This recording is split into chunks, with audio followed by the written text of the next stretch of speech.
We can envision a world where epilepsy is as manageable a disease as asthma. As well supported and well researched as heart attacks. And without the social stigma that comes with it. In an ideal future for epilepsy, a child with epilepsy, for example, they would go from having their first seizure to having their family or their friends recognize that it's a seizure. The parents know to get that child to a medical practitioner promptly, and for the medical practitioner to recognize epilepsy and start the diagnostic pathway.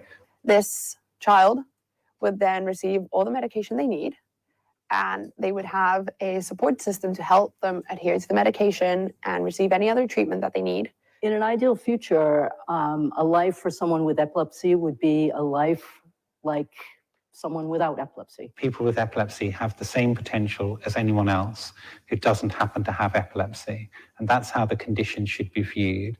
And that's how the field should work to empower the lives of people with epilepsy so that everyone can achieve their full potential. But a first step is getting that diagnosis so that they can be entered into an appropriate treatment plan. Epilepsy affects 50 million people worldwide, 80 to 85% of whom live in resource-poor settings.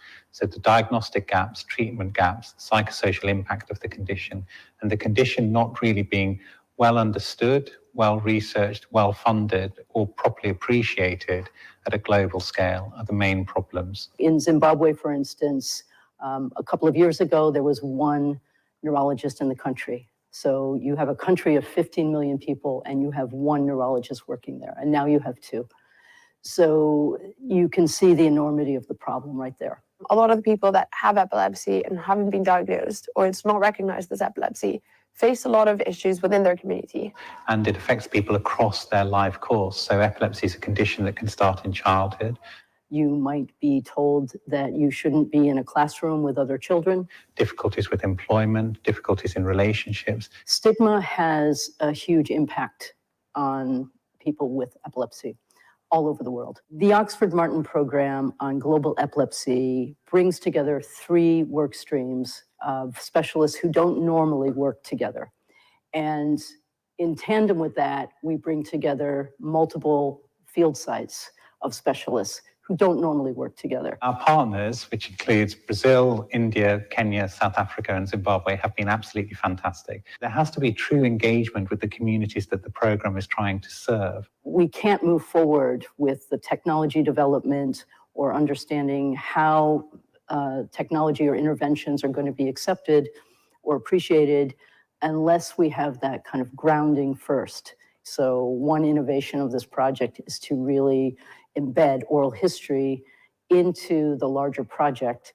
And that's allowing us to kind of underpin all the other aspects of the project with this kind of deeper understanding of people's lives. We're developing a portable EEG system whereby EEG, for which people would normally come to a hospital, can now be taken in a backpack to remote settings. We're also developing a whole suite of apps. These are educational apps and medication management, as well as a decision support tool that will pair with the EEG device that we're developing.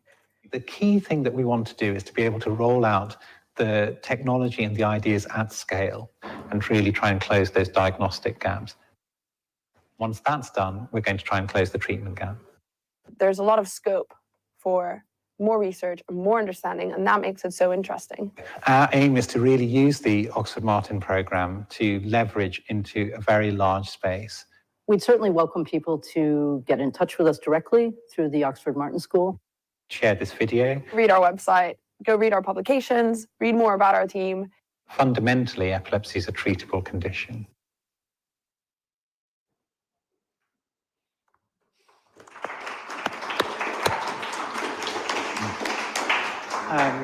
Thank you so much. And good evening, everyone. Good evening, ladies and gentlemen. Welcome to the Oxford Martin School panel discussion on, led through the Oxford Martin programme on global epilepsy, but really trying to determine how best to take sustainable technologies forward in less resource privileged settings. It's great that there are so many people here. There are also lots of people online. We want the program and this panel discussion to be truly interactive. It's a great space, and it's fantastic to be hosted at the Oxford Martin School, this being the school that has supported our work so generously going forwards. So I'm going to allow people to briefly introduce themselves, and then we'll get going with the discussion. But just to reiterate, we want this to be really, really interactive, so lots and lots of questions. If there aren't lots of questions, then I'm going to have to ask people to ask questions, and no one wants that. So do be very interactive. Before we get on to the panel, I'd just like to introduce my co-moderator, so Professor Kevin Marsh. I don't know whether, Kevin, you just want to introduce yourself briefly? Yeah, hello everyone. I guess my introduction is I'm not quite sure why I'm here, because I'm not a neurologist and I don't deal primarily with people with epilepsy. But I guess I'm here because of my background in global health. For 25 years, my clinical practice, as well as my research, was in malaria, but my clinical practice was in a district hospital in Kenya. And there, every day, one would face the kind of issues that we're going to hear about today. So I guess that's my excuse for being here. And so we'll just do the introduction. So we'll start maybe, Prince, if you want to just introduce yourself. Hello, everyone. I'm Dr. Prince Kazati. I'm from Jersey.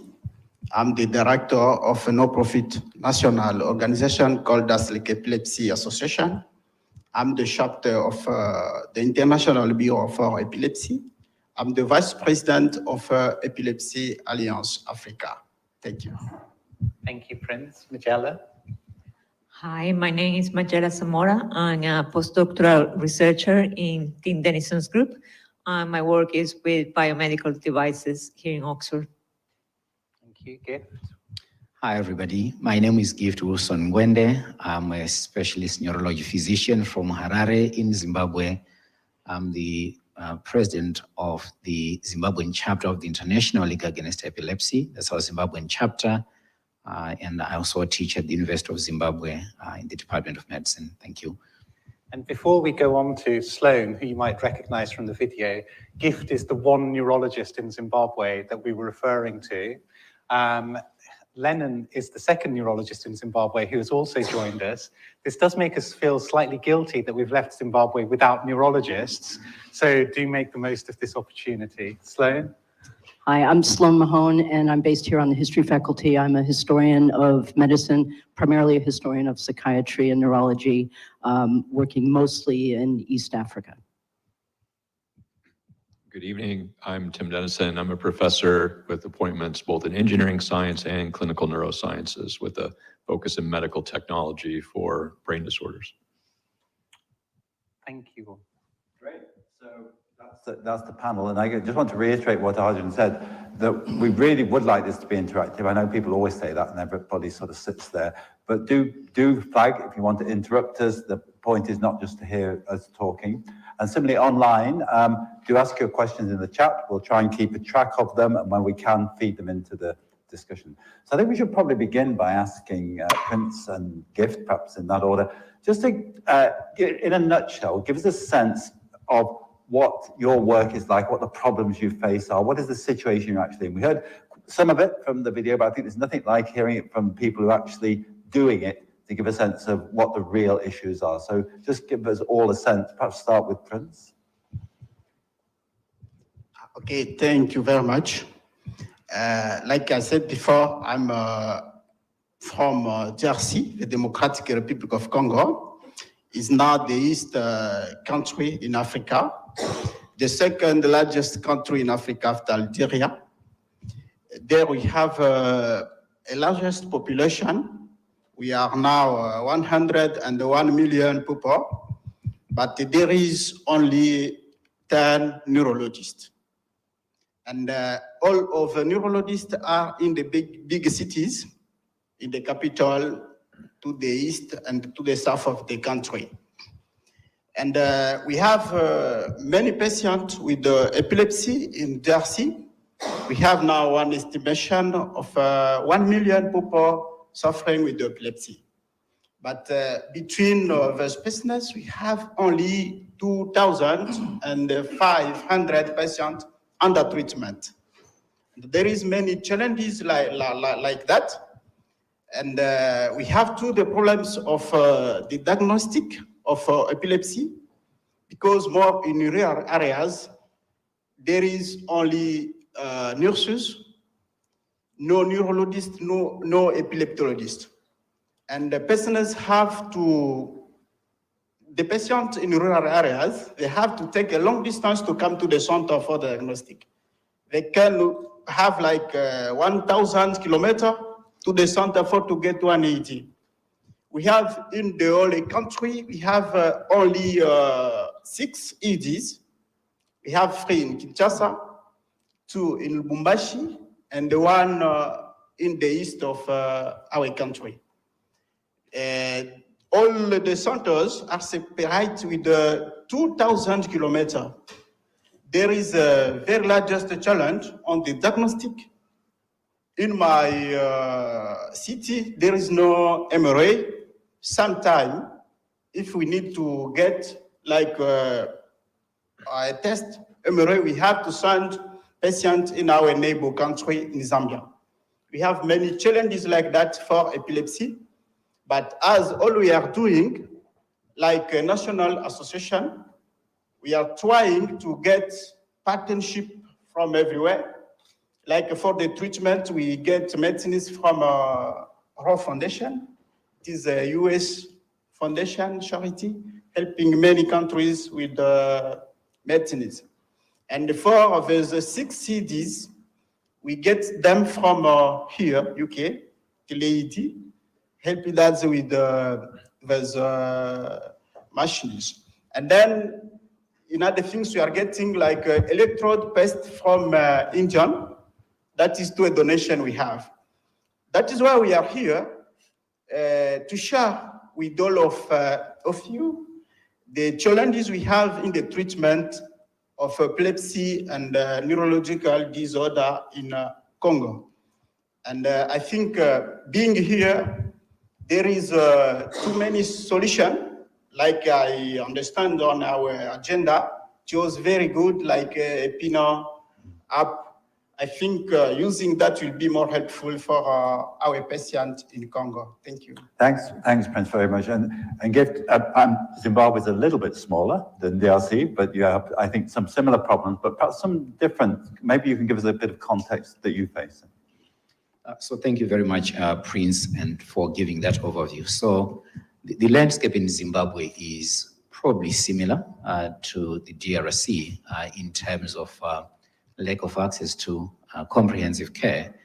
And one of the biggest problems is diagnostics, that the people who most need the diagnostic facilities have no access to them. And I'll just give a few examples of the 7 EEGs that are in Zimbabwe. Probably 6 of them are in the capital city in Harare. And that means patients with epilepsy would have to travel distances of anything between 400 kilometers, 800 kilometers to get to a center for a 20-minute EEG. And that is a lot. You look at imaging, neuroimaging, none of the public sector hospitals have got an MRI that is functional or a CT scan. And of the 6 or 7 MRIs in Zimbabwe, most of them are in Harare. So again, everything is centered in Harare. So access to these facilities is very difficult. And then the next barrier to access to care in Zimbabwe is just getting the human resource base. As has been highlighted, there are very few people with some degree of neurology training. And a lot of the diagnoses are made peripherally by our mental health nurses who try their best, but there are obviously limitations. And there are times when you need to see a neurologist or somebody with some training in epilepsy. And again, you would have to come to Harare for that sort of diagnostic workup to be done. And then when you've had your diagnosis, access to medications, appropriate medications, newer anti-epileptic drugs that have got more favorable side effects with less adverse side effects, they're not easily available. And even of the older anti-epileptic drugs, stockouts are really common. So you come several hundreds of kilometers and you're told your phenobarbital is out of stock. So stockouts are very common. And we don't have appropriate pediatric formulations. So if you have a pediatric patient, the pediatricians would really struggle to get appropriate formulations, and you may end up breaking tablets to try and get the dose. And we all know that it doesn't always work out right. And finally, one of our biggest barriers to access to care is just the stigma, that there's so much stigma surrounding epilepsy. I keep saying it's very unfortunate that epilepsy is one of the few conditions, along with leprosy, that's mentioned in the Bible. And so there's always, a religious explanation as to what causes epilepsy. And then there's a deep-seated beliefs in our culture that epilepsy is a form of evil spirits, and that delays access to care. And that leads to the massive treatment gap that we have of about 83%.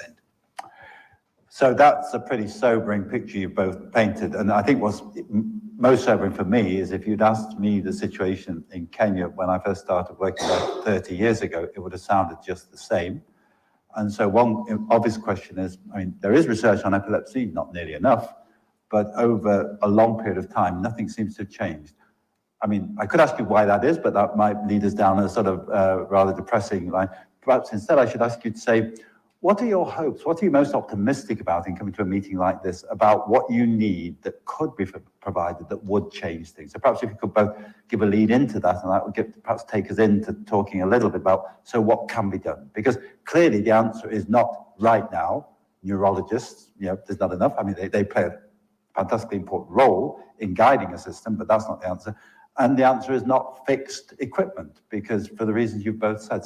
So what is the answer, and what do you both hope to see coming out of this kind of initiative?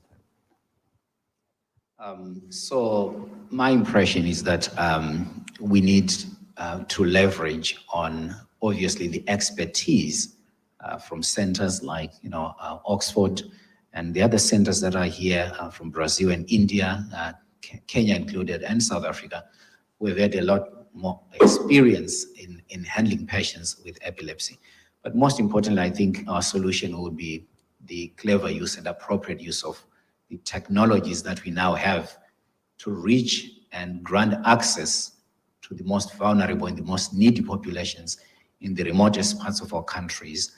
As you have heard, the distribution of resources in Zimbabwe, they're all centered in Harare, and yet the people probably need these particular services in the rural areas, and they're never going to have a chance to get a diagnosis and appropriate treatment and the support that they need. So it's really coming to meetings like this that will help us put our heads together so that we deliver and improve access to care for everybody, so that there is equity in health. Thank you. Great. Prince, what's top of your wish list? What is it that you're looking for from a meeting like this, or from an initiative like this? Thank you very much. Thank you. We know that according to the says of the WHO, 70% patients living with epilepsy, with the appropriate treatment, they can be seizures-free. But that is not the same for us in Africa. There is a very largest challenge, first for the diagnostic. Like we are saying first, patients have to get a EEG test. He have to make like 1,000 kilometers. I think it should be very more. There is no epileptologist, 5 epileptologists, 10 neurologists.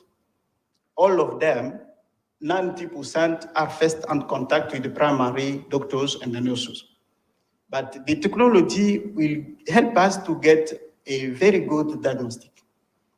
And the first one for us is to get like one technology, EEG, like a headset, who can help us more to train very fast the primary doctors and the nurses to use it. Yeah. Because the standard EEG we are using is taking a lot of time to apply the electrode to the scalp, and that must do a very large training for nurses and the primary doctors. I think the technology will help us more to have a good diagnostic, and then because the first thing we must have a diagnostic, and with the diagnostic we must now give the treatment to our patient. technology is very important for us in Africa and will help us more to have a good management of epilepsy and the neurological disease. Great. So now I'm going to pass back to Arjune, who knows far more about epilepsy than I do, to say how we're going to tackle this thing. Thanks so much, Kevin. And thank you both for those insights. And I was learning things there as well. I'm just going to take a step back because obviously we're very benefited by having two expert epileptologists from Africa with us. I'm conscious that we've talked a lot about epilepsy. Epilepsy may not be as familiar to everyone in the room. So just some brief points on that. So epilepsy is a condition that affects the brain where there are abnormal electrical discharges. So you have a network of nerve cells that fires incorrectly for a short period of time. That's what causes a seizure. And the seizures that people are most familiar with are the seizures where you fall to the floor and the body may shake. You may have seen those on television. But there are lots of other different forms of seizures where people make a jerk of an arm, for example, or an odd sensation and so on and so forth. But those are still seizures. And so as Gift and Prince have been talking about, the diagnosis of epilepsy can be very difficult to make. And the EEG, which is a device where conventionally you put electrodes over the scalp, records brainwave activity to see if there is abnormal electrical activity, and that can really help try and refine the diagnosis of epilepsy. To contextualize this a little bit, so it's a shocking statistic that there are 1 million people with epilepsy in DRC and 2,500 people are on treatment. Is that right? 2,500. Yes. So that would not be acceptable anywhere. It's a treatable condition, as we said at the end of the video. So 70% of people could be treated and become seizure-free, not having any events, with appropriate medication. So in the UK, there are about 600,000 people with epilepsy in total, of which I would estimate there, 550,000 or so will be on medication. Not everyone will be on medication. There may be people who are reluctant and so on and so forth, but the vast, vast majority of people will be on medication. And so we really need to try and correct that.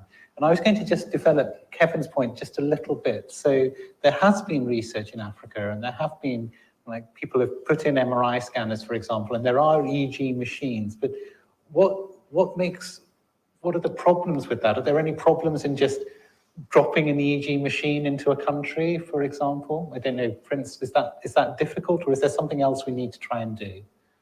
Yes, for the training for EEG, there is first the lack of persons who can train in other persons.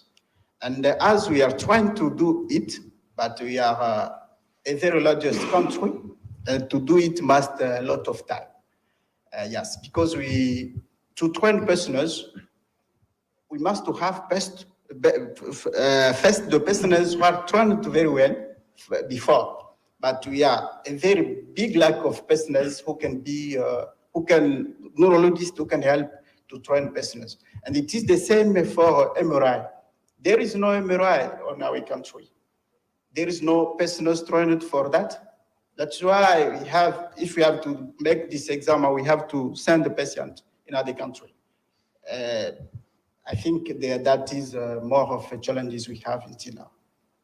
And Gift, what would be your experience? Yeah, so my experience, firstly, we appreciate the MRI scans and the EEGs that we get. So we really appreciate those ones. But I think it's always an issue of sustainability, how to sustain such expensive equipment in the long run. Short term, yes, it does work, but there are a lot of issues with maintaining the equipment. But I think more importantly for me is that we may need to ask the affected population whether what they need most, their biggest need is an MRI scan or an EEG. And you may realize that they've got a completely different wish list where that $1 million spent on an MRI could have perhaps provided medicines, perhaps better access to hospitals, and perhaps used to develop technologies that can increase our diagnostic yield and improve access to care. So I think it's always a problem, sustainability and priorities, whether that the individuals who are affected, do they feel that that is the priority? Thank you, Gift. Thank you, Prince. They're excellent answers. And it brings us very nicely to what the purpose of the Martin School is. So to paraphrase, one of the purposes of the Oxford Martin School is to have creative solutions for the world's most urgent problems. So what we've hopefully delineated is that this is an urgent problem that is affecting many, many people in the world. MRIs, other things, there can be a real lack of sustainability. And just to pick up on what Prince said, one of the things that's very important with technologies and the condition is to better understand what the person with the condition is experiencing. And that's part of what the Oxford Martin programme is trying to do. And one of the ways we're doing that is through developing oral histories. And so we've already now introduced concepts of epilepsy in Africa, concepts of epilepsy. So the third concept is, well, what's an oral history and how might that help? And maybe Sloan, just like to explain in broad terms what an oral history is to start with and how that might help inform what we're trying to do. Sure. I did mention in the video that historians don't often work very closely with medics, except perhaps if you're a medical historian, to get some information and to inform your own work. This has been quite a unique situation where we do work in countries where there may be qualitative research that's happened, where people are quite experienced even in conducting qualitative research, and that might be in-depth interviews or focus groups, survey approaches. And one of the things we've done is introduce the concept of doing an oral history. And that has been really, really eye-opening because we have now a built network of people doing the oral history work who normally wouldn't. So they might be graduate students in neuropsychology, they might have been working in public health, and they've all said that this has been a bit of a learning curve. And so it does differ from a directed interview, and it takes some time getting used to it, really allowing people to tell their life stories. And this hasn't just been sort of a learning curve for researchers, it's also been a learning curve for participants who in most settings are considered to be patients and consider themselves patients when they're on site, because sometimes these interviews take place in a clinic. Often because of COVID, we've had to have some shifts in methodology about where we conduct interviews. And so people really need that information up front and it takes some time to understand that you can't give us a wrong answer. This is about your life. We actually want to hear your life story, and you're free to tell us your stories. And this has led to some really quite profound experiences, both for researchers. The impact of that has been more than we thought, but also for people who are participating in the interviews where they give us feedback saying, nobody has listened to me, nobody has asked me these kinds of questions. And in some cases, they were quite ready to share information about their condition, but it didn't occur to them that we might want to hear about their childhood. We might want to hear about, relationships. We might want to hear about when they went to school or kind of early memories. And when they started talking, these can be very, very emotional interviews, and which has an impact on the interviewer as well. And that's something that we're actually learning to take more seriously, the kind of support that everybody needs when you're talking about really difficult situations. So I think, methodologically, I think it sounds very basic. What is an oral history? Oral history or life history, we do have obvious themes that we want to cover. So we do have some nuance in how we might direct the interview, but really it is a life history. And what we're finding, I can come back to that after, but it really does give an awful lot of nuance to, and sometimes really contrasting information from what you would get from an interview that has been designed. Now, as we're going along, I'm not getting worried yet that there's no audience interjections, but I want to encourage people, because as I look around the audience, I see a lot of people here with a lot of experience in many different aspects of epilepsy and health. So I just want to encourage people, again, feel free to interject, ask questions, or to give your own experience in relation to anything that any of the panelists say. And similarly, online, feel free to enter it into the chat, and we'll try and incorporate it into the discussion. Thanks so much, Kevin. I was actually going to say exactly the same thing. So I was just wondering whether anyone had any questions on where we're up to so far. So shall I take? Thank you. Okay, no worries. Hi, good evening, everyone. Thank you so much to the panel for your contributions. My name is Rowan. I'm a doctor from South Africa. So although our landscape's slightly different, it's very sobering that it's not too different from, at least in certain places, from what's been presented here. I actually have 3 quick questions just for our epilepsy experts. I was just curious as to the neurology training pathway in DRC and Zimbabwe. I know the solution is not necessarily producing more neurologists, but it sounds like more would be helpful. So what are the barriers there? What are the programs like? Second question was just related to the access to epilepsy surgery in DRC and Zimbabwe. And third question is just a big emphasis has been on the rollout of EEGs and making these more accessible, but it is a diagnostic tool with limitations. So are there any upcoming diagnostic tools that are perhaps more scalable with better test characteristics? Thank you. So thank you for that set of questions from a future epileptologist, clearly, in South Africa. So I think your third question we will perhaps come back to a little bit later, if that's okay. But first of all, so training pathway and barriers to training. So maybe Gift, if you go first on that. So thank you very much for that question. So in Zimbabwe, there is no neurology training. You would actually have to leave the country and go and train elsewhere. And the few we have trained, they've actually have to go to South Africa, and we're very grateful for that. The problem is that some of them may not come back. Once they leave the country and they go out, they may never actually come back, so we just lose them. And on epilepsy surgery, again, we do not have the capacity at the moment to offer epilepsy surgery, so that's not something that we are looking at the moment, but that would be obviously valuable. Okay, thank you very much. For the first question, for DRC, we haven't a program training is the same with Zimbabwe. We haven't a neurology on all our universities. The cost is very high. There is the cost and the time. You can have 10 years to be neurologist, and the cost is very high. This program is not good, and it is not interesting for all of us. That is why we have to leave and go in other side, our neighbor countries like Zambia, and more persons who are going there stay there. And when they return back, they come for a small time, and they return in other countries. But the training, first, it is a very largest challenge, and that is why for us, what we propose is to train the primary doctors and the nurses, and then to bring the treatment or the management of epilepsy on the first level.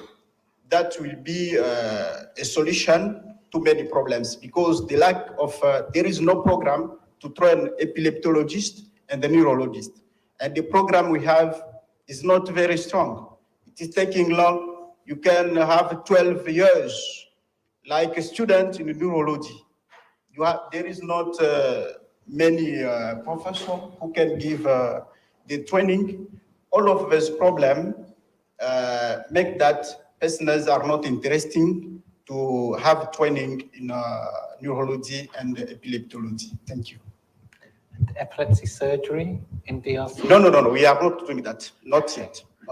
Can I float a question, not for now, but prompted by the surgery question? Now, clearly, surgery is not the answer to the big problem of epilepsy, but it is sometimes the answer in really difficult situations and can make a life-changing thing, and it's just simply not available. So my question will be to the epileptologist: what proportion of people, and I know there are people in the audience who do epilepsy surgery, what proportion of people might benefit if it were available? So of the 1 million in DRC, using data from elsewhere in the world, we need to answer this now. I just want to flag that as something to come back with, maybe answer it now. What number of people we're talking about? Because that's the kind of thing you think of is not the answer. There's a much different problem, but it may be a tractable issue if you know the numbers, because they can be concentrated in one place, whereas the other things can't.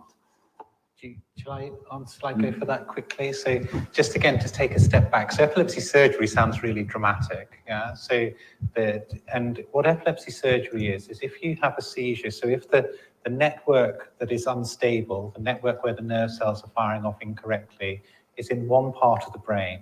And in particular, if you identify a scar in that part of the brain, so it's a scar that is driving the seizures, then that part of the brain is not actually helping the brain. It's contributing to the seizures, but it's unlikely to actually be helping.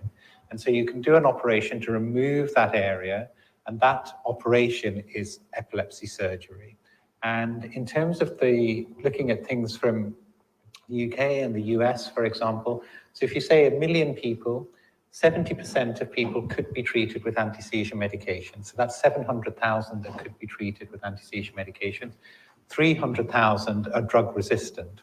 Of those 300,000 who are drug resistant, if you have more and more medications, it may make an incremental, tiny incremental benefit.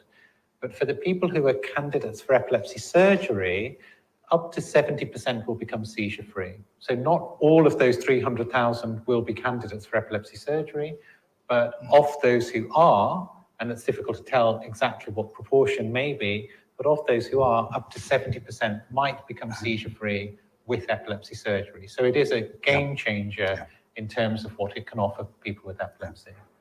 And just on that point, sorry to digress momentarily, on that point, if you can offer epilepsy surgery in resource-limited settings and someone's become seizure-free, then they're not so dependent on medication supply chains. So you're not so dependent on having the medication because you've removed the cause of the seizures. Okay. So? One of the things I wanted to add, because I'm really struck, we're talking about some really big numbers. We're talking about 1,000 kilometers to get access. We're talking about the sheer volume of need and numbers. But one of the things I'd like to say is that there's also a very intimate problem with access, a very close to home problem with access often, and that's where the oral history work has really interacted with the medicine. For instance, I mean, we hear a lot now stories about secrecy, and part of difficulty with access to care might be within the family. So while we talk about things like stigma and the kind of big picture of what is stigma, and we call this a stigmatized condition, but what that might mean on the ground is that a young woman isn't allowed to cook with other young women in the family. So, there's a real kind of conflict within the marriage. Or we talk about, people, and this would easily be in the literature, people believe in the kind of spiritual causes for epilepsy, and that is a real barrier to access to care. But the nuance of that is that sometimes that conflict actually happens within the family. So while that may be true, there may be many other stories that we're hearing where people say, actually, I didn't want to go to a traditional healer because I'm a Christian and I want to be prayed for at church, but the conflict in my family says that I must go for certain types of treatment. So when we actually get people's life stories, we start to break down the big picture terms like stigma and or kind of belief in spiritual causes. All of that may be true, and those terms are accurate, but they're really too big, I think. And so when we get people's stories, we start to understand, okay, the dynamics in the family have a real impact on barriers to care. If someone is hiding, trying to go to get treatment, they're hiding it from their immediate family. That's a different type of access issue. Just want to check, Claire's signaling to me, and I'm not a good lip reader, so I just wanted to check, were you letting me know you've got the mic or you want to ask a question? I wanted to ask a question. Yeah, go ahead. Just following on from what Sloan was saying about stigma, a lot of epilepsy is stigmatized because people think that, you're possessed by the devil, or you see in films and television programs, people putting things in their mouths when they're having epileptic fits. And it is also one of the things that we need to do is not just get access to the treatment, but destigmatize it. So trying to get the media to portray epileptic fits different in programs or running public health adverts, etc. Yeah, I think you're absolutely right that destigmatization needs to happen across the whole of the population, and we seem to have done that for a lot of other conditions, but yet epilepsy can just remain hidden in plain sight. So an example, so some years ago, I was at a stigma summit, and the Terence Higgins Trust were there as well. And they said, and everyone thinks their condition is terribly stigmatized, but for epilepsy, that's true. And the Terence Higgins Trust was saying that when in the 1980s, so those of us who were alive in the 1980s, you'll remember the terrible adverts for HIV and AIDS and the tombstones falling over and so on and so forth, and the Don't Die of Ignorance campaign. I'm sensing that a lot of the audience were born after the 1980s, but at that time, the telephone engineers would not want to fix telephones on any given street. And the reason was that they thought HIV was transmitted via the telephone lines, and they would contract HIV, and because they didn't know who on the street might have HIV, they didn't fix the telephones. So that was the level of stigmatization for HIV. And that's inconceivable now, that anyone would think that that could be acceptable. And yet epilepsy has been around since the dawn of humanity. As Gift said, it's in the Bible, it's been there since the dawn of humanity, yet it's still really stigmatized. So we seem to have dispelled stigma, often through media portrayal, for cancer, Alzheimer's disease, depression, mental health disorders, HIV, but yet epilepsy stigma still persists, which is very, very difficult and disappointing. Okay. I think there were some other questions, Kevin, as well. They're springing up now. This is great, actually. Okay. So we've got 1, 2, 3 in that order, I think, if we, over that segment. Hello, everyone. So I had a quick question for Doctors Prince and Gift.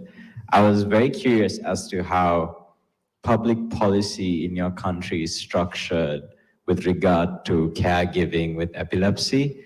I was just curious as to, do you find things are supportive when it comes to treating epilepsy, or do you think that there are changes that could be made to the policy side of things to make caregiving for epilepsy more convenient? Can I suggest we take 3 questions and people try and retain them, as it were, and then we'll deal with them, because some of them may overlap. And can I also ask people just to briefly introduce themselves? Sorry, I should have done that at the beginning so that people online know who's speaking. So. Hi, my name is Erica Charters. Really amazing project. And I guess I just wanted to know more about how the life histories interact with the medical practice. And I was also very curious to know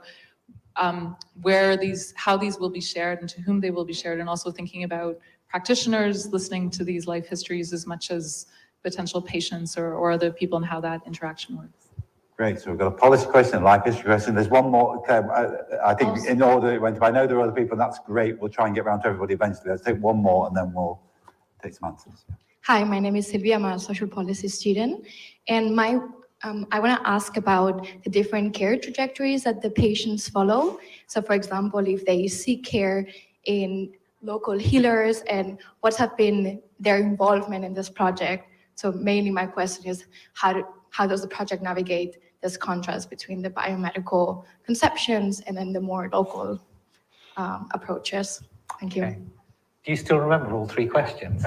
Reasonably well. Okay. Well, but I'm hoping the people they were asked to remember them particularly well. So basically, there are 2 questions, the first and last, which are really for comments from Gift and Prince, and maybe one take one and the other, or any other comments you want to make. And then we'll come to the question to Sloan about the oral history. Perfect. So yeah, in terms of policy, active government policy, I think there are efforts. In my country, the government tries, they're really supportive, but I think one of the things is to realize that epilepsy does seem to be one of the multiple conditions that these governments are dealing with. COVID recently derailed everything. We're talking about half our hospital being designated a COVID center, and we lost 450 beds that we normally use for care of other patients. So it's just one of the competing conditions.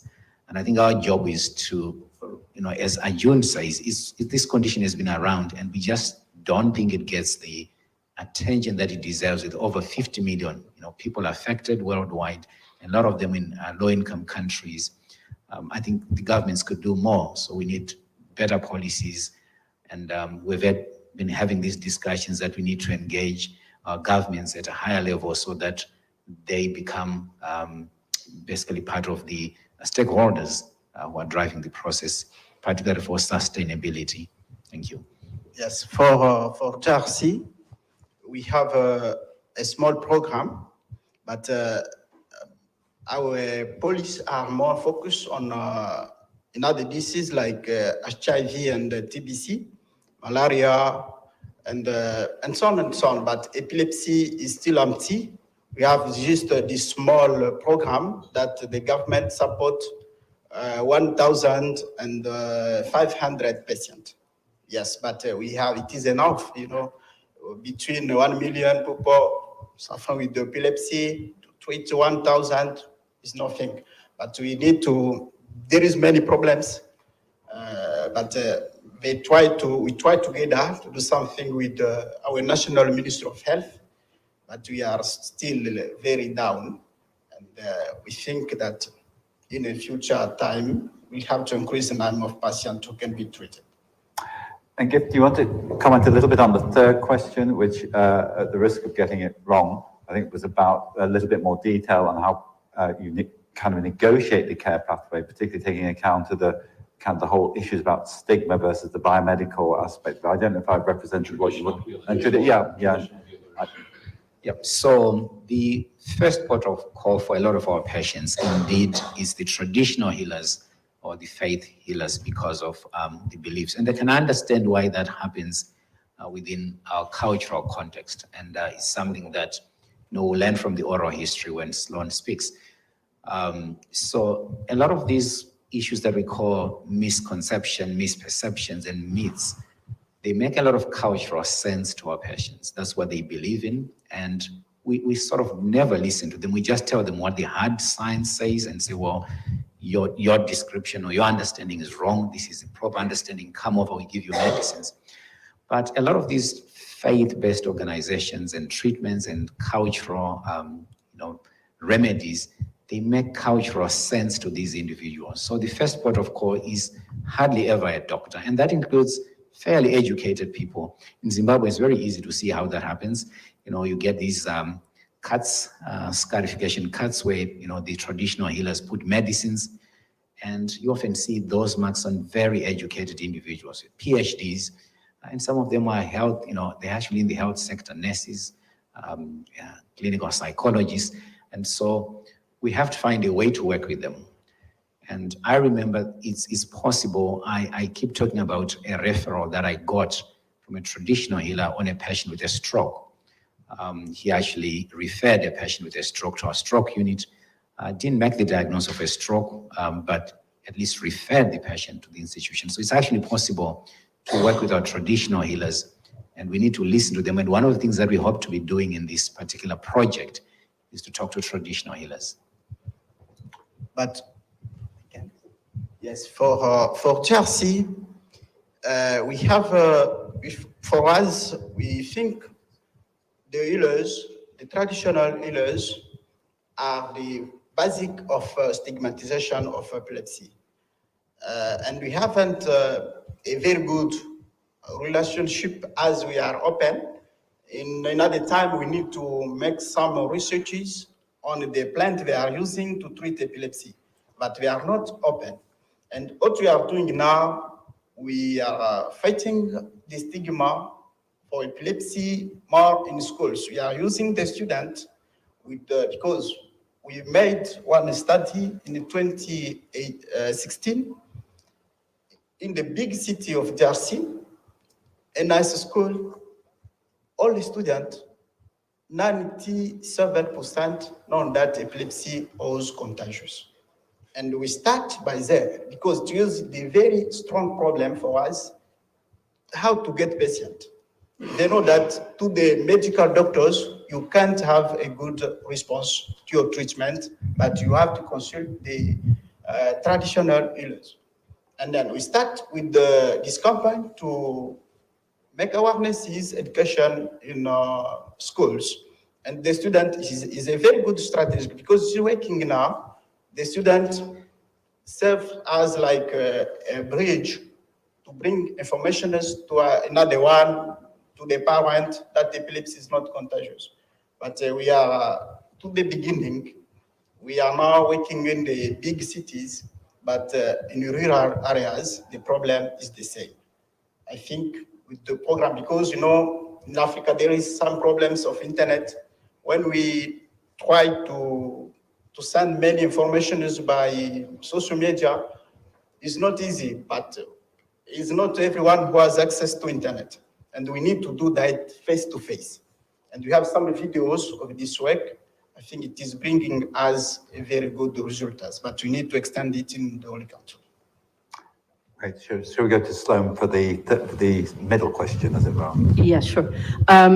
So I'll start maybe by giving an example on some of the things we're seeing. I mean, one of the things that's helpful is that we're getting oral histories, not quite at scale, but for an oral history project, quite big numbers. So in Kenya, for instance, I think there are 70 oral histories with people with epilepsy and about 35 with traditional healers at this point.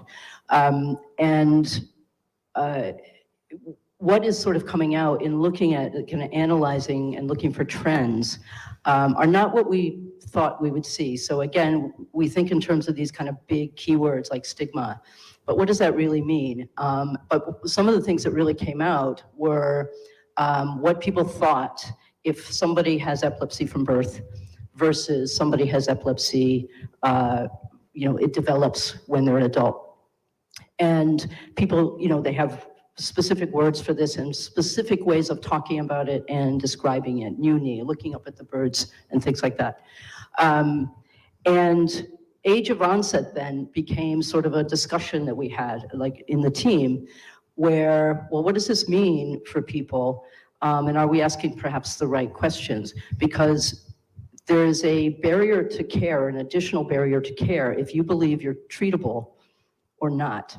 And so the belief coming from the traditional healer side, but also people who have epilepsy, the belief is if you are a child with epilepsy, you could grow out of it and you have a disease. But if you have adult onset epilepsy, that may be a bewitchment and you may not seek treatment. Or you may want to seek treatment, but your family and the community says, no, that's not how you're going to seek treatment. So this is maybe a different layer. It's just a more subtle way of asking the right questions and say, age of onset now. We've changed the discussion and how we talk about it using people's real life stories. So that's one example. And then with the biomedical, with the technology, again, there's a real difference. Of course, people who design technology will test it and they want feedback on it. But when you do a set of oral histories first and observations, and I've been able to sit in on EEG clinics as well, and you ask questions about, if you had this new kind of headset and think, what kinds of things would you ask? And, we're thinking about comfort, and we're thinking about, authority, what does it look like? And one comment came back to me was fear. And I said, what do you mean by that? It's like, would a child be afraid of this? Because that's a constant problem. And even adults with anxiety. So I imagine like in Zimbabwe, where people can travel to a clinic, and there may be very few EEG machines in the country, but if you're traveling 1,000 kilometers, first of all, you're really just never gonna see an EEG piece of equipment.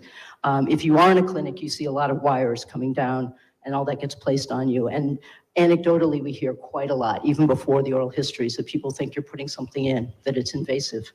And it takes a lot of time. So you are sitting and waiting while stuff is happening to you and being attached to you. So some neurologists have said to me in Kenya, I want to know if children are going to be afraid.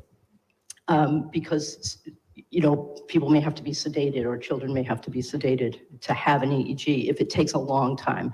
So things like that, it just shifts the way that we ask questions, and then we can feed that back to people who are doing the design or the intervention or practicing medicine.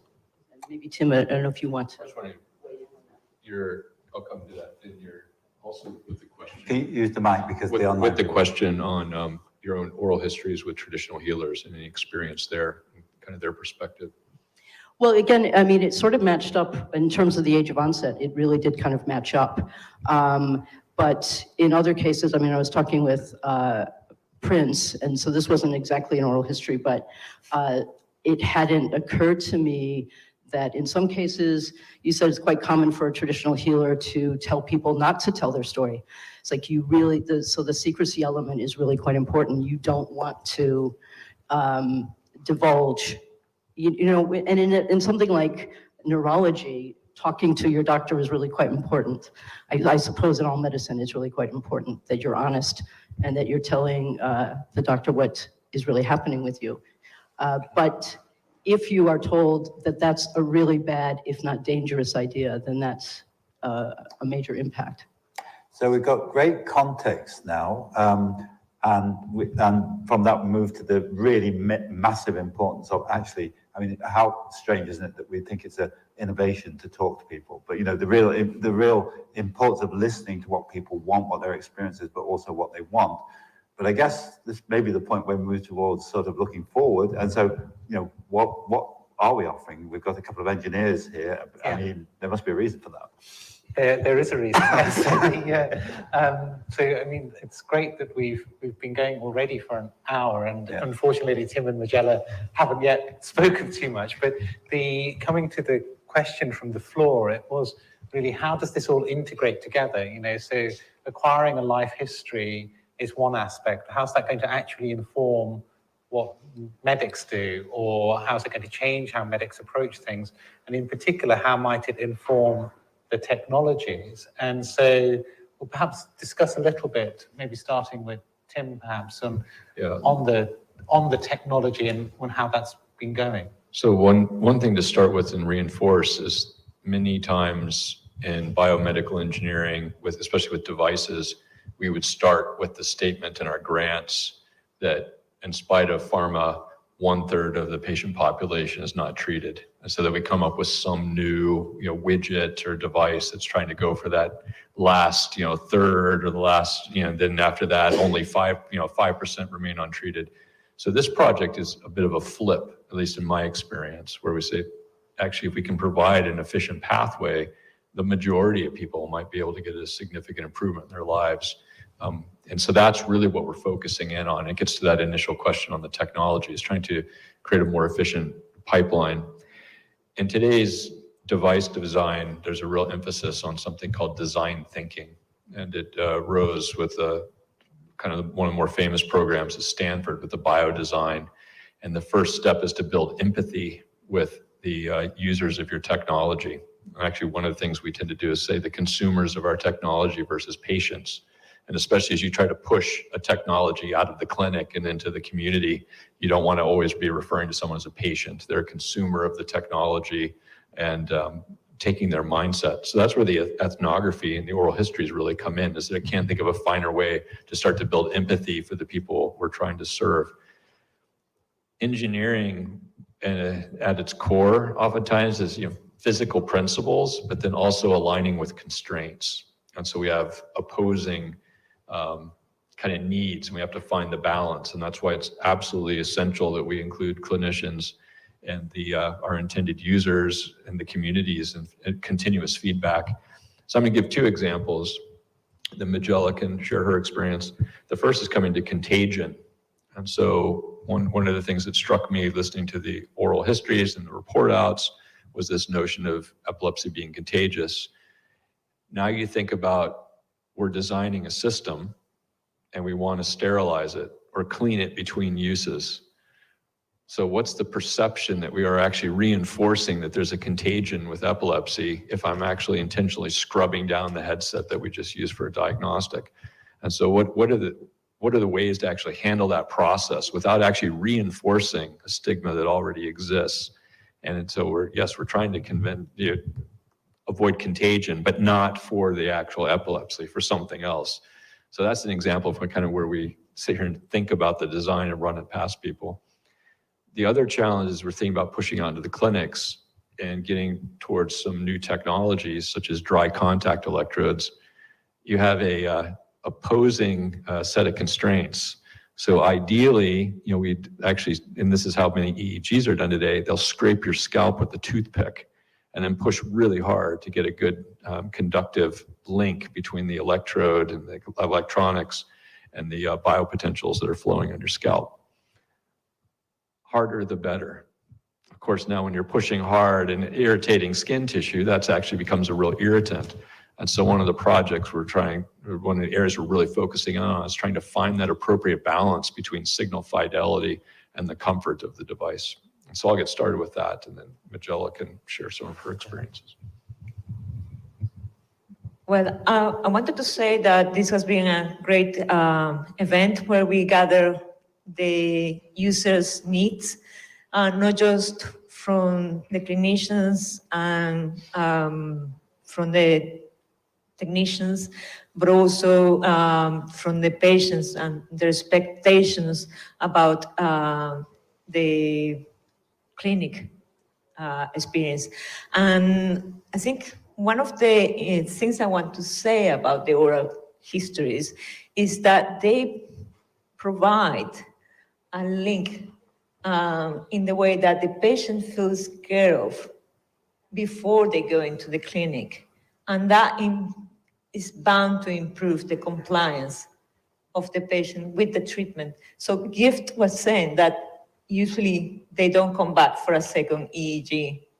And hopefully with this personal treatment, they will feel like the treatment is personal. So they're gonna be better at adherence, I can say sticking to the treatment and also to the monitor, to the follow-ups. So yeah, we're gonna take all this information from here and come up with design that can how can I say, that can satisfy most of the requests that we have from the different sites. And Raveen is working now towards this goal. Hopefully we have something in 2 months. And I think also from a clinician's, a UK clinician's perspective, actually grounding your work in oral history is quite transformatory. Actually, we always say we want to do patient-centered research. We have to be careful that we don't just use that as a byword to do research-centered research, because there's a real flip towards that. But actually saying, okay, we want to create a really important technological solution, but we want to deliver it at scale. And to me, if actually you can make a relatively small difference for 1 million people, that is probably doing more good than making a very big difference for 2 people overall. So if you're going to be able to do that, how are these technologies going to be accepted? What are people going to think about these technologies? And that all comes back to the life story. What have their people's experiences been? How might they interrelate with traditional healers and so on and so forth? And so really embedding as a bedrock the oral history program, to my mind, has been exceptional and really changed the way the technologies have been developed. And I just wondered, because I love anecdotes, and I might share some anecdotes later, I just wondered whether you wanted to mention about the coloring of the EEG device and the possibility of taking thoughts out rather than recording thoughts. Yeah, so some of the sensitivities, and they're actually very similar to some concerns that are held in the UK. I think that's also one of the other things, is that many of the concerns that are brought up show up in surveys in England and the like with NHS. There was do you want a brain chip put into your brain? It was very unpopular in the English surveys. That came up in some work for the Royal Society and the iHuman Project. And so there's definitely a concern across the globe. Oftentimes within specific cultures, there'll be nuances, but about, are you reading my thoughts? Are you actually inserting thoughts into my head? What's that privacy element? Because it is very intimate to put a device on someone and be reading out their brain rhythms and trying to use that as a diagnostic. And so our first prototype that we sent out looked kind of like a white net, and we sent it down to the Wellcome Trust Center, and Kim Khalifi in Kenya, and Simon was doing some EEGs, and we were asking him feedback about the design. And one of the concerns is that the dead will be shrouded in white. And so the first perception people might have on the technology is that you're actually shrouding them and associating it with death. And the story about the mosquito nets, when they were initially propagated, actually was a white shroud. And so people were afraid to use them, or there was certainly some resistance.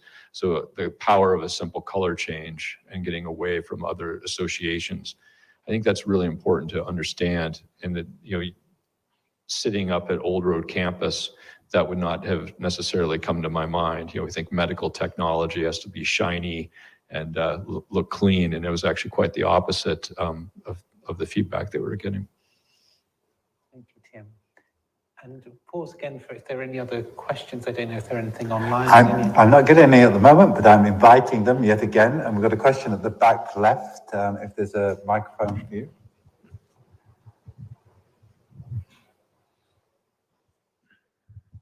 So I'm Peter Morris. I'm a visiting paediatrician from Australia. I think this is a great initiative and it sort of applies across all of medicine.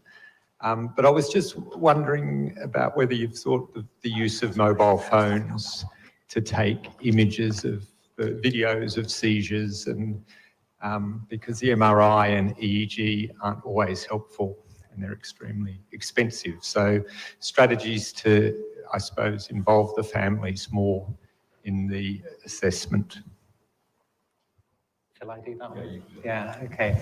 So yes, we have thought about that. So video, smartphone usage is increasing worldwide. And actually, one of the upshots of the COVID pandemic is people have become much more reliant on the internet. And so that has also led to increased smartphone usage globally.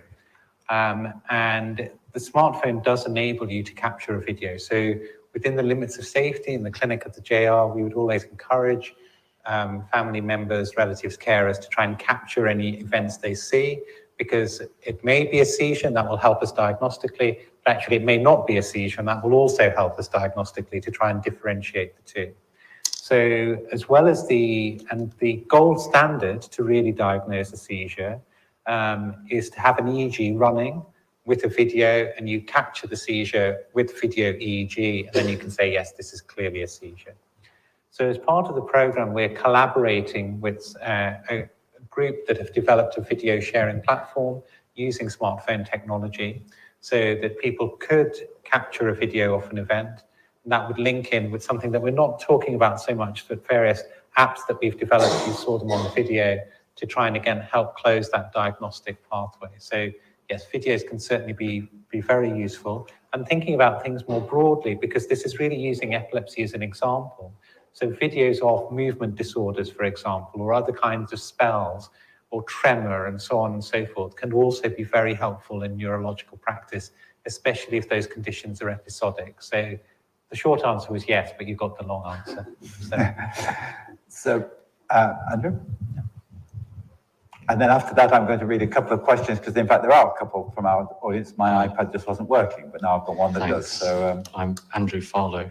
I'm an economist doing global health the last 20-something years. My questions are pilots, economics, digital and AI. The pilots one is, you know, clearly at the end of this program, and these are all about where do you want to be in 5 or 10 years' time. Because clearly at the end of this, you don't want to just understand the problem a lot better. You want to have transformed the situation and made it very different.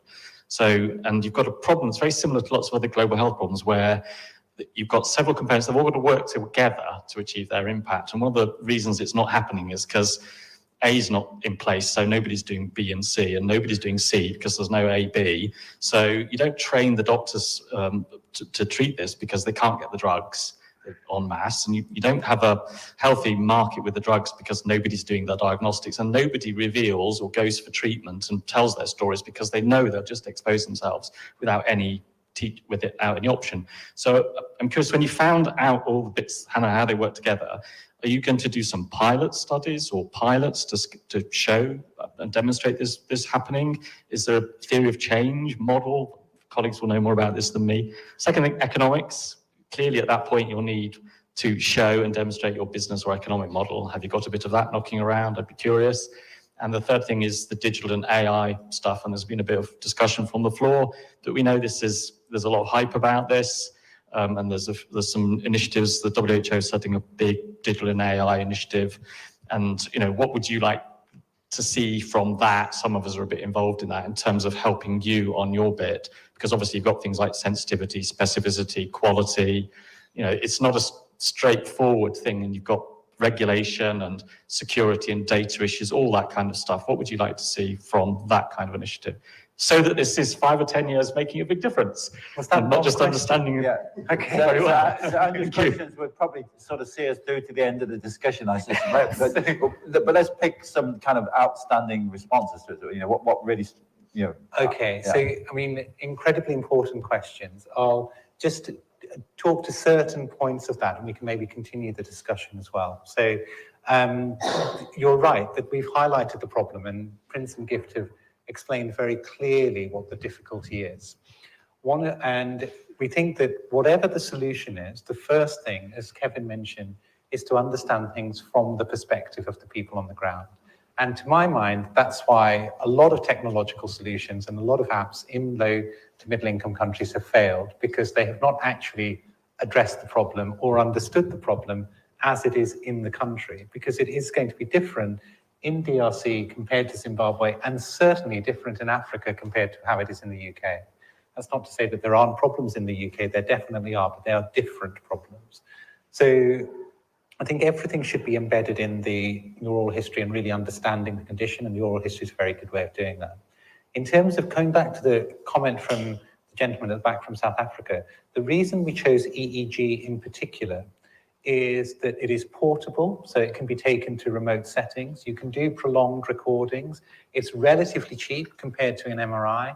And while there are algorithms to read MRI, and I'll let Tim and Magella talk about the AI components, but EEG can also develop an algorithm to read the waveforms and try and give you a diagnostic answer at the time of the recording. And when Prince and I have been talking during the course of the last couple of days, even if you get that EEG in DRC, sorry for speaking on your behalf, but even if you get that EEG, and you've traveled 1,000 kilometers to get it, it might still take you days or weeks to get the report of the EEG, because it has to be sent somewhere else to be reported, and then that report is sent back, and so on and so forth. So we need to try and close all of that gap. In terms of the question of economics, so we're talking here about the Oxford Martin program. And the Oxford Martin program actually sits above another program, which is funded by the NIHR, which is looking at a lot of that implementation research, within which there are economics programs trying to see how you can deliver technologies, or what is the cost of epilepsy, for example. And that will hopefully then build into future grants to try and really tackle the economics. And finally, from me, in terms of the WHO, and the WHO are involved in that NIHR project very closely.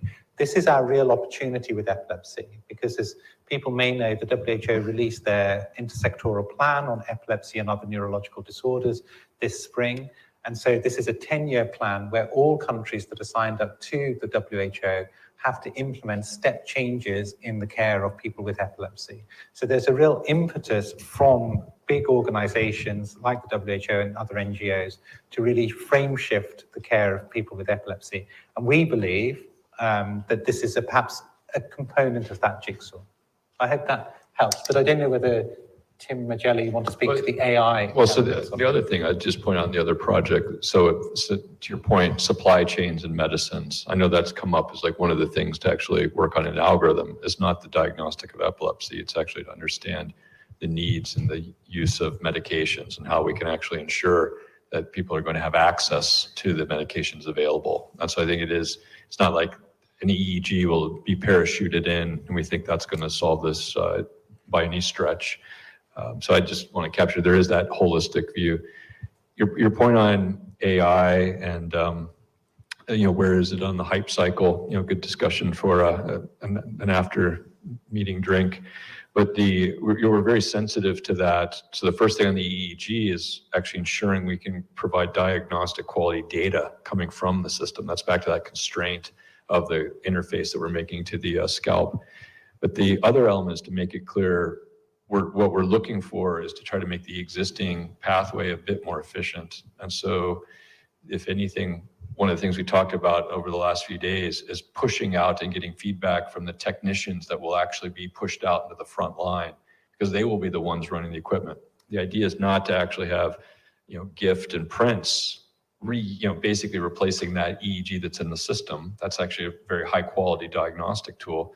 Is to actually make the people who are going through their pipeline more selected so they can be more efficient with their time, and perhaps put a pre-sorting algorithm a little sooner into the community to make the economics work, as you say.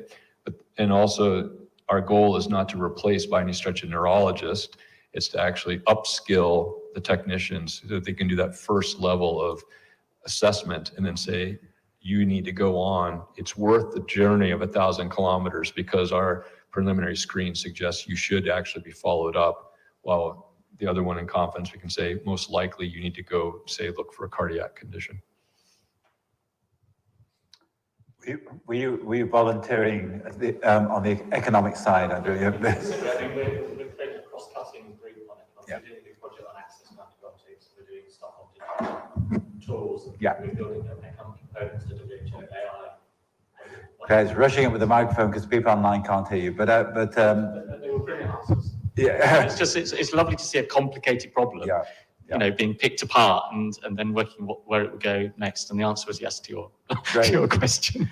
So no, that's fantastic. And I guess that's part of the idea of all of these meetings at the Martin School is to seed new collaborations. Because again, something we've discussed during the course of, because we've had an international collaborator meeting over the last couple of days, kindly hosted here at the Martin School.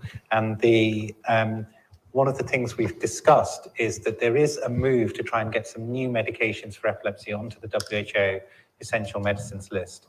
And so there is an absolute opportunity to then look at the economics of doing that. So was that economically worthwhile? I mean, we suspect that it will be, but to prove that means that would be fantastic. So that's maybe something to pick up on later on.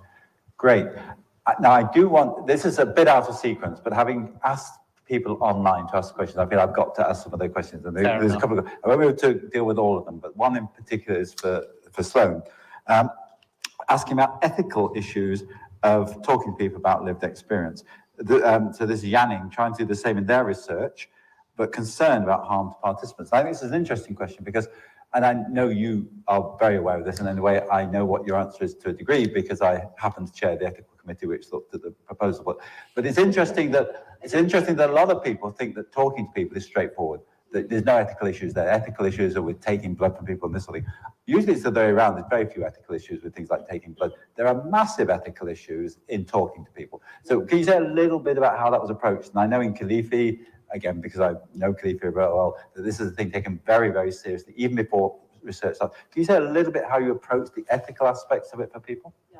I mean, there's a technical answer to that, and then also a more nuanced answer to that, as always. But so the technical answer is, of course, we go through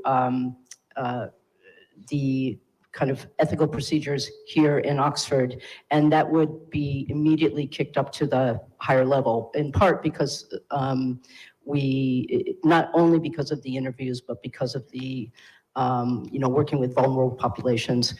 So we have the ethical approval from what's called Oxtrec, so the kind of more of a medical platform for ethics. But of course, every site also goes through the ethical requirement process. So we have multiple layers of ethics approval depending on each site, and that could be multifaceted in many stages within one country. So we, but that's about covering bases. But what the question I think is really getting at is how do you take seriously the impact of doing these kinds of interviews? And we do take that very seriously. We do consider this not just vulnerable populations, but we're asking people to tell stories that get very, very painful. And it has been a constant that these are often very, very emotional discussions. We knew that would happen, but there have been some unintended or unexpected issues as well. One is the impact on the interviewer, but I'll get to that in a second. one of the things that we do is follow up and do ask people about their experience doing the interviews. And I think almost entirely, I don't want to call anything 100%, but people have given us the feedback that they have never been listened to in this way. And that they felt almost kind of I don't want to say euphoria, that's not quite the word used, but I'm so happy and I'm really grateful that I could tell my story and that somebody was listening, and that it was basically up to me what I got to tell you. And I've never really just spoken about these things before in this way. So even though there is this kind of, and people cry, and we do kind of talk to people doing the interviews, you know, you read the person and you engage with the person, and that's a relationship in the oral histories. It's not like a survey. And you engage in a way and you kind of read the room, and you can take a break, and maybe it's not appropriate to continue, but by and large, people want to. And then we ask them if they would participate again. And I think, again, with maybe the exception of a very young, kind of shy person who said no, I think 99% said absolutely, and please come to my house next time. And so in one case, you know, we're starting that process now of how to re-engage. That's another really important part of the ethics, which is you don't extract data and walk away. And that's a big problem, as I'm sure many people know, with research projects.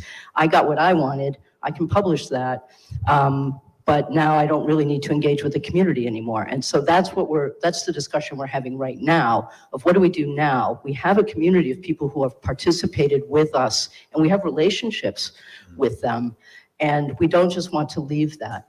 And then the other, there is actual research too about the impact on telling your story, the psychological impact, the emotional impact. And there's research coming out of Sheffield, for instance, on oral history and palliative care. So people at the end of their lives doing oral histories and saying what an absolute profound impact it has on their well-being. Sometimes for really practical reasons, like they'll say, if something is recorded, they say, my grandchildren will grow up and they'll be able to hear my voice. So sometimes it's something like that we might not think about. So there is an ongoing psychological effect to participating, but people being heard seems to outweigh the benefits to the risks. And we will exclude some people if perhaps there are cognitive difficulties and things like that. So if somebody can't tell their story. Great, and thanks. And I think I'll be right in saying that I think it's particularly important for the work that you're doing in Kenya that the Kilifi site has a very large group of social scientists who work specifically on engagement and the ethics of, i.e. researching on the ethics of, not just doing good ethics, of working with different vulnerable groups. Because there's a tendency always to think, well, it's the same issue with every group, and it's absolutely not. And for Yanning, who's asking about this, I'd encourage you to contact me or one of us. We can link you up to that group in Kilifi and to others who really thought a lot about the ethics of how you do this kind of work. And I know there was a lot of preliminary thought that went into this. So thanks for that great question. I won't get a chance, I think, to ask the other questions because I'm aware that we're moving towards the end, and I know you've got a plan that you want us to stick to. Well, I think my plan's been torpedoed, but that's okay, because that's the idea, really, and I think that's important. So just to recap what we did at the start of this, and thank you all for the questions and the interest. So we sort of set the scene as to how difficult things are in Africa, and why previous attempts to offer solutions haven't necessarily been successful.